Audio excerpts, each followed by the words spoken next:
About a year ago, I finally bought my dream home in a picture-perfect suburban neighborhood. Think tree-lined streets, manicured lawns, and neighbors vying as they walk their dogs. The house was everything I'd worked for: 3 bedrooms, a fenced backyard for the puppy I planned to adopt, and a quick commute to my cybersecurity job. After years of scraping together a down payment, I was over the moon to call this place mine. The real estate agent, though, conveniently skipped over one tiny detail: the Homeowners Association and its iron-fisted president, Martin Caldwell. Martin had been running the HOA for nearly 2 decades, and let me tell you, he treated it like his personal empire. My first run-in with him came just 2 weeks after I moved in. I was knee-deep in unpacking boxes when there was a sharp knock at the door. There stood Martin, clipboard in hand, sporting a polo shirt with the neighborhood logo stitched on it like some self-appointed sheriff. "Good morning," he said, not bothering with a handshake. "Your grass is 3.2 inches tall. Our bylaws mandate no more than 3 inches." I blinked, half expecting a prank. Nope. He whipped out a tiny ruler he'd used to measure my lawn and showed me photos multiple angles of my violation. I mumbled something about mowing that weekend, and he handed me an 80-page HOA rulebook, his eyes daring me to argue. From then on, Martin was a constant presence. He patrolled daily, jotting down infractions like misplaced trash cans or unapproved garden decorations. His notices weren't just polite reminders, they dripped with condescension, making you feel like you'd personally offended the neighborhood's honor by Leah ing a hose uncoiled. I'm not one for drama, so I played ball. I mowed on schedule, hid my trash cans, and even got Martin's blessing before planting shrubs. Little did I know, his control freak tendencies went way beyond grass height. 3 months in, I started noticing weird issues with my mail. Working in cybersecurity, I'm paranoid about my personal info, so I track every delivery. At first, it was small stuff: a credit card statement arrived opened, resealed sloppily. A package marked delivered didn't show up until the next day. I chalked it up to postal glitches. The news was full of mail delays. But when a critical document from my late grandmother's estate vanished, I got worried. She'd passed earlier that year, and I was handling her probate. The lawyer confirmed the paperwork was sent, but a week past the delivery date. Nothing. The puzzle started coming together one Saturday while I was washing my car. My neighbor, Sarah, leaned over the fence, chatting about neighborhood quirks. "Has Martin talked to you about your mail yet?" she asked casually. I froze, hose dripping. "My mail? Why would he?" Sarah looked surprised. "Oh, I thought everyone knew. He checks the mailboxes for suspicious packages. Says it's for safety. Been doing it forever." My jaw dropped. "I'm sure he means well," she added quickly, but I was already connecting the dots. Tampering with mail isn't just annoying, it's a federal crime. I didn't confront Martin right away. I'm methodical, thanks to my job. Instead, I installed a discreet, motion-activated camera aimed at my mailbox.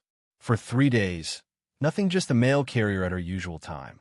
But on day 4, my phone pinged at 2 p.m. I opened the app, expecting the carrier, but there was Martin, cool as you please, opening mailboxes up and down the street. He got to mine, pulled out a stack of letters, flipped through them like he owned them, then stuffed some back and slipped others into a canvas bag. My heart pounded. This wasn't a one-off. Over the next week, I caught him 4 more times, sometimes keeping mail that never made it back. I decided to test him. One evening, as he frowned at neighbors' Christmas lights, I approached. "Hey, Martin, any chance you've seen some mail of mine? I'm missing important documents." His face didn't show surprise, just annoyance, like I'd caught him with his hand in the cookie jar. "Mail's not an HOA issue," he snapped. I pressed, mentioning Sarah's comment about his security checks. His eyes narrowed. "As president, I protect this community. Mail bombs, anthrax, you know the risks." I asked to see the bylaw allowing this. He sputtered about Section 12, Paragraph 4, and stormed off, claiming he had properties to inspect. I'd read those bylaws cover to cover. No such rule existed. Things hit a boiling point when my grandmother's attorney sent a duplicate document a certified mail, requiring my signature. The second it was delivered, my camera pinged. Martin was in my mailbox, bold as brass. I stormed outside, just as he opened it. Find anything good? I asked, my voice calm but sharp. He jumped, slamming the box shut.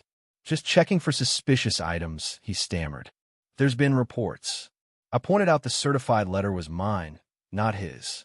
He clutched his bag, refusing to show me its contents, and hightailed it, muttering about submitting complaints in writing. I've already submitted something, I called after him.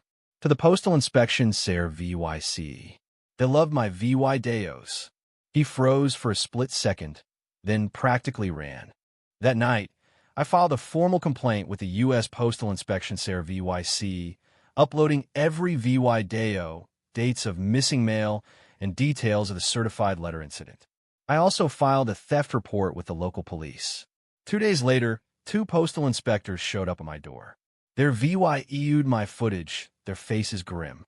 This isn't a slap on the wrist, one said. Mail theft is federal, up to 5 years in prison. The pattern makes it worse. They asked if others had issues. I started asking neighbors discreetly, and the stories poured out. Elderly folks missing medication deliveries, tax documents are re-VYing opened, personal letters gone. One woman whispered she'd stopped mail ordering her heart meds because pills kept disappearing. Most were too scared of Martin's wrath to speak up. He'd built a reign of fear, where questioning him meant HOA fines or social exile. The inspectors set up a sting. They sent test mail to me and other neighbors, watching with my camera and their own surveillance. 3 days later, they caught Martin red-handed, not just taking mail, but opening it at his house. With a warrant, they searched his home and found a filing cabinet stuffed with stolen mail some years old.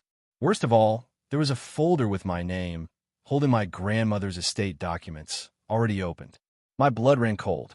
They arrested him quietly one morning, no neighborhood drama, but by afternoon, the gossip was wildfire. An emergency HOA meeting was called. I stood before my neighbors, laying out the EVY Denke, VY Deos, federal laws broken, the cabinet of stolen mail. Some defended Martin, insisting he meant well. Others, especially those he'd VY Timized, were furious. The postal inspector dropped the bombshell. His haul included personal letters, financial records, medical info, and legal documents. In 15 years, he said, this is one of the worst cases of systematic mail theft I've seen. The room went silent. Martin faced a slew of federal charges: mail theft, obstruction of correspondence, unauthorized opening. Prosecutors threw the book at him for the scale and duration of his crimes. He pleaded guilty for a reduced sentence, returning stolen mail and paying restitution. He got 18 months in federal prison, 3 years of super VY said release, hefty fines, and a lifetime ban from HOA rolls. The HOA itself got a makeover. New elections brought in a retired judge as president, who introduced transparent meetings and an online portal. No more petty tyranny. I recovered most of my mail, including my grandmother's documents, and the court granted extensions for the probate delays. Later, I got a certified letter delivered properly, this time with compensation for the estate issues. It wasn't a fortune, but it felt like justice. The neighborhood's different now. Rules are fair, enforced with warnings, not threats.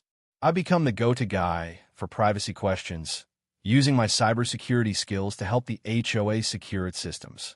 Neighbors who doubted me apologized, some with tears. One elderly woman brought me cookies, sobbing as she thanked me for stopping the theft that made her question her sanity when her meds vanished. Looking back, Martin's power came from fear. He made challenging him feel impossible, so people complied. But standing up to him didn't just save my mile, it freed our community. If you're dealing with a bully hiding behind rules, document everything, know your rights, and don't hesitate to call on the big guns. The law's on your side, even if the neighborhood dictator thinks otherwise. So what do you think? Was I right to take Martin down, or should I have confronted him privately first? Could the neighbors have stopped him sooner, or was his grip too tight? And how far would you go to protect your privacy from someone like him? Drop your thoughts below, hit that like button if this got your blood pumping, and subscribe for more stories that'll keep you on the edge of your seat.